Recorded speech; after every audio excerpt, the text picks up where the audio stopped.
All smiles from a confident-looking South African president as he arrived to be briefed by his ministers at the embassy in Pretoria, and then an impromptu walkover to the gathered media to share his thinking ahead of his tete-a-tete with his US counterpart.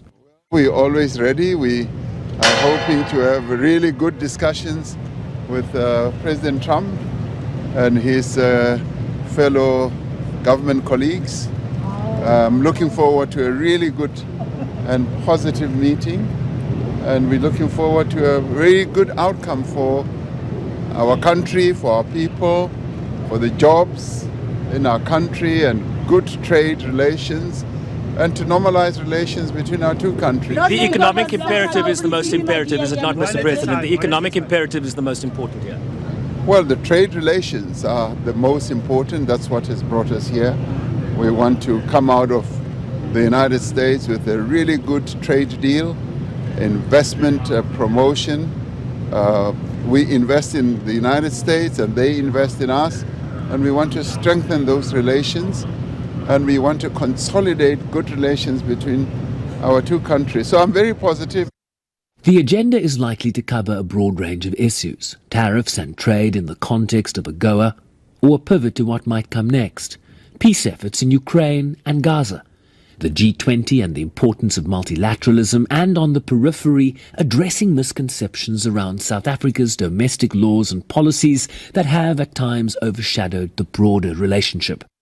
South Africa is one of the most diverse countries in the world. In fact, it is a constitutional imperative, the issue of diversity, and the theme has been accepted and supported by all the countries members of the G20 except the US. So we also look forward to engaging on this matter even tomorrow, for the US to also participate because they are a G20 member. In fact, we are handing over to the US at the summit. So it will be good that they participate and also for us to be able to hand over.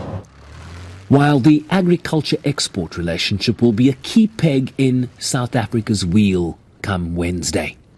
I'm here as the Agriculture Minister, and my job is to protect agri-jobs in South Africa and to protect our agriculture in South Africa and to make sure we retain market access, particularly on very key niche issues and products, wine, citrus, nuts and table grapes. Very, very big exposure to the US market. Although the US only accounts for around 7% of our agricultural global exports, it's very concentrated in those sectors. And towns like Citrus Dull in the Western Cape are almost entirely dependent on access to the US market. So for me, I'm here for one reason, and that is to ensure that we protect our agricultural jobs and our agricultural economy in South Africa by ensuring that we retain access on a favorable basis to a very important market. And amid behind-the-scenes efforts by Team South Africa to find a pathway to a mutually beneficial relationship with Elon Musk, the billionaire continues to take umbrage at the country's black economic empowerment laws, particularly in the context of Starlink, here speaking at the Qatar Economic Forum on Tuesday. The whole idea with what Nelson Mandela, who was a great man, proposed was that all races should be on an equal footing in South Africa. That's the right thing to do, not to replace one set of racist laws with another set of racist laws, which is utterly wrong and improper. So that's the deal, that all races should be treated equally, and there should be no preference given to one or the other. Whereas there are now 140 laws in South Africa that give that basically